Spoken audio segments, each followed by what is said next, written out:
Welcome to Mercy of Jesus YouTube channel. Praise the Lord.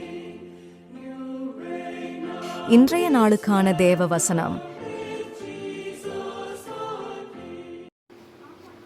உங்கள் துக்கம் சந்தோஷமாய் மாறும்.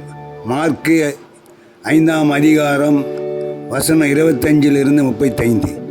அப்போது பெரும்பாடுள்ள ஸ்திரீ 12 வருடங்களாக அவதிப்பட்ட பெண் வைத்தியர்களால் அதிகமாக வருத்தப்பட்டு தன்னிடம் இருந்த எல்லாவற்றையும் செலவு செய்தும் கொஞ்சம் கூட குணமாகாமல் அதிகமாக வருத்தப்பட்டாள்.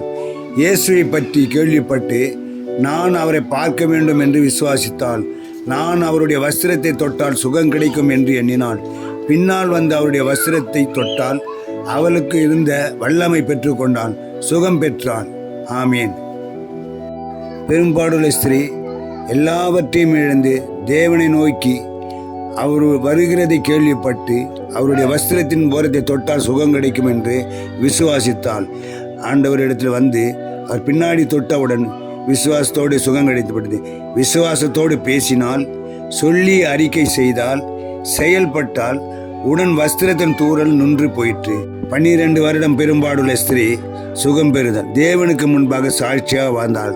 அவருடைய துக்கம் சந்தோஷமாக மாறியது.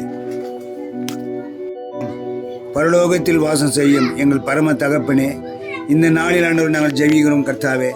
அந்த பெரும்பாடுள்ள ஸ்திரீக்கு சுகத்தை கொடுத்தது போல தேவனா கர்த்தாவே, இதோ ஆண்டவரை நாங்கள் வேண்டிக் கொண்டது ராஜானவரியா.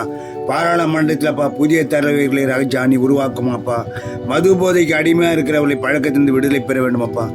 +2 +1 10ஆம் வகுப்பு பரீட்சை எழுத மாணவர்கள் தேர்ச்சி பெற வேண்டுமப்பா. பெண்கள் சிறுமியர்கள் பாலியல் வன்கொடுமையிலிருந்து மீட்டு எடுக்க வேண்டும்.